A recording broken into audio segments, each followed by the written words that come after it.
Our next presenters are Adam Buckingham and Katrina Filewood from Aunty Roma's Falls Prevention Group. Over to you.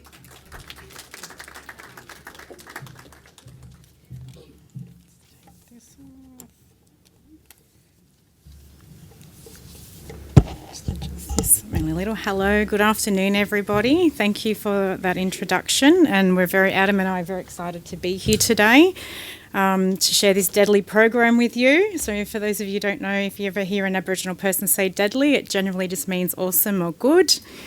My name's Katrina Filewood, this is Adam Buckingham.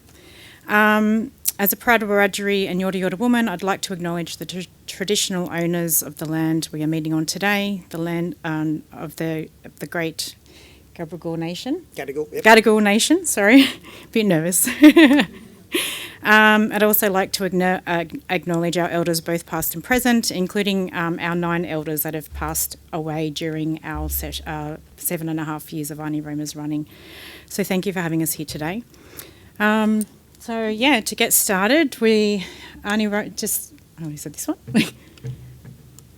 There we go, just acknowledgement. So our inspiration, Aunty Roma's was developed through an Aboriginal elder's lived experience. Aunty Roma is in fact my grandmother, who has since passed away since the program started.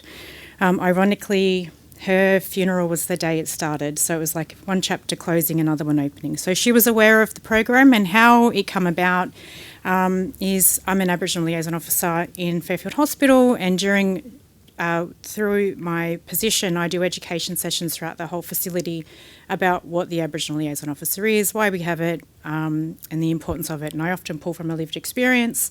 And at the time, Nan was going into palliative care, and I was talking about how Aboriginal people often say yes to say no. Yes, I'll make that appointment, I'll do that. And then when it comes to it, we often might get resistance. Nan was doing that. I rang up and said, "How are you going, Nan?" And she said, "I'm great, I'm good." And the auntie's like, no, she's lying, she's falling over. So from there, at that presentation, one of the falls doctors was in the group, and he come up and said, "How can I help? What can I do to help your Nan? But we'd love to start an Aboriginal falls group. Can we collaborate?" And the rest is history from there. We've since created this wonderful, evolving, growing Aboriginal specific falls prevention program. Where am I going? Sorry. Yep. So what is it? Here's a small little snippet, but before can I pause this volume? Or while that's playing, it's a 9-week program. We have 4 semesters. We run it through the school terms. A lot of our elders have grandchildren responsibilities throughout the holidays. It's a program that is both physical, so we do an hour worth of physical activity, and then we do half an hour of education. Aunty Roma is the collaboration between physios and the Aboriginal chronic care team, as well as our Aboriginal liaison. So why do we need the Aunty Roma's program? It's a culturally safe program developed throughout. It's held at the hospital. So we've been doing this for 7.5 years now, 8 years in July. So to provide a culturally safe program and environment for our Aboriginal and Torres Strait Islander communities, given the colonial history in our facilities. We often get resistance in Aboriginal people coming to our facilities. We have managed to overcome that, and we often get them saying that we've had too long a break. We've successfully have them coming back repeatedly. We've just returned actually this week. So they're all pumped and ready and ready to go. So why we need it, also because falls is a leading cause of hospitalisation, which leads to isolation, loneliness and depression. And finally, we are one of the very few prevention programs, Aboriginal specific programs, currently available and operating in southwestern Sydney. Anything else you want to add to that? Well, we tend to find as a physio who works at Fairfield, not just working in the community, but also covering areas like ED. It's really important for this particular cohort, just because I've realised how complex they are in terms of their chronic illnesses. And that makes it really difficult in terms of working with them, and certainly we work very collaboratively as a team, and it's been really important for us to have Katrina really leading what's going on, which is a bit different to what we normally do in health. And really my job is to help Katrina and the group really interact with what their health conditions is. And it's not just falls, we've actually expanded it out to cover in terms of health literacy and health promotion, and I guess more in terms of preventable hospitalisations, potentially preventable hospitalisations. So our remit is really grown and developed, and it's a very unique program in a number of ways, which we'll talk about shortly. Yeah, so why it works well. There's a saying in Aboriginal communities, and if you haven't heard it, now you have. And it goes this: nothing about us without us. So within this group, it's very much elders-led, it's very much community-led. So if we need to cancel due to sorry business or NAIDOC or something else going on in our communities, for example, last year we had lots of sorry business going on. So that impacted the continuation of the group. We still had the group rolling, but we were very mindful of what was happening externally for them. While we don't always do it well across our nation in terms of inclusivity of Aboriginal voices, we do it really well with our group, and we're really proud of that. We also have our physio students involved, so they get lots of learning and stuff going on there. We are doing lectures at Western Sydney University with the fourth year grad students, so they're involved. They're being involved right before they even come into the hospitals.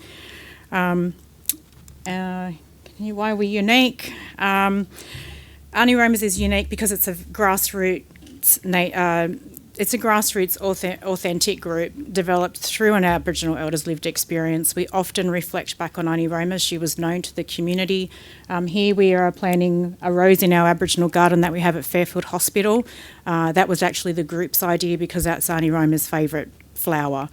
So we planted that, and we do outside sessions. We have art therapy. We do meditate. We've got an Aboriginal meditation session that we do. So it's very unique into what works for them versus what we want them to do, and that's another reason why it works really well. And it's probably traditionally based very much on what's an able and stable program, which some of you might be familiar with, and certainly based on the evidence from the 2025 guidelines. But it's really culturally unique in a number of different ways. One is in terms of the group participants, and we accept everyone, and we're very inclusive in our approach.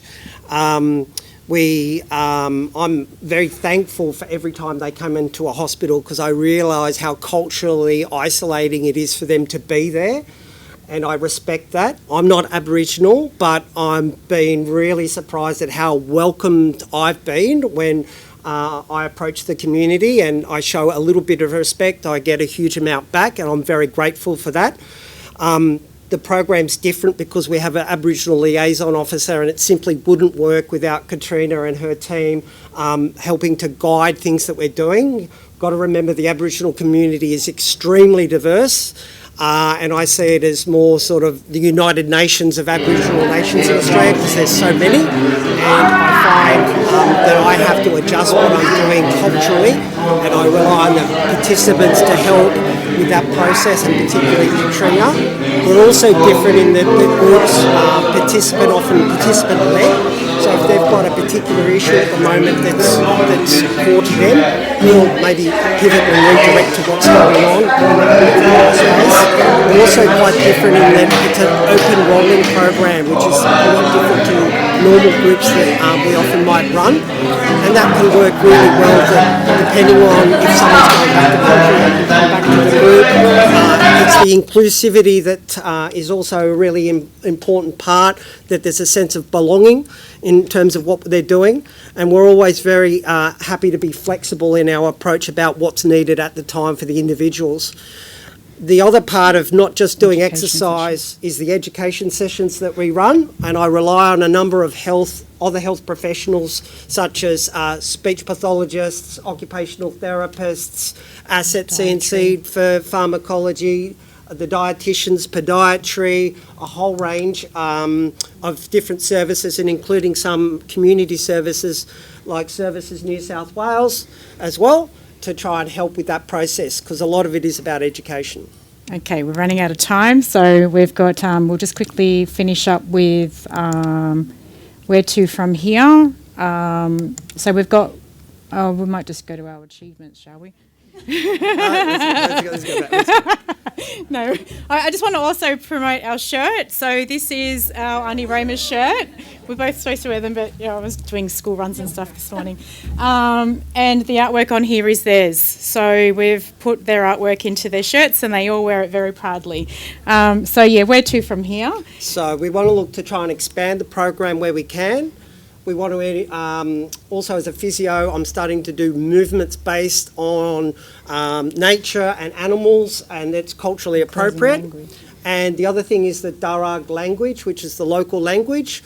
We're working with Jasmine Seymour, who's a traditional owner of the language, and also teaches at UWS in Darug, and we're looking to incorporate language into the program as well. So there's a few exciting things we want to try and work on. And Aunty Roma's has become a bit of a committee at the hospital just to advocate for what's happening at Fairfield. So they often now go to when we have to do any consulting. Like with the redevelopment. Like with the redevelopment that's happening at the moment. So yeah, where to from here? Lots of exciting stuff happening. To date, our achievements, what have we got? So we've recently been written up in the National Health Journals. Oh, it's there, sorry.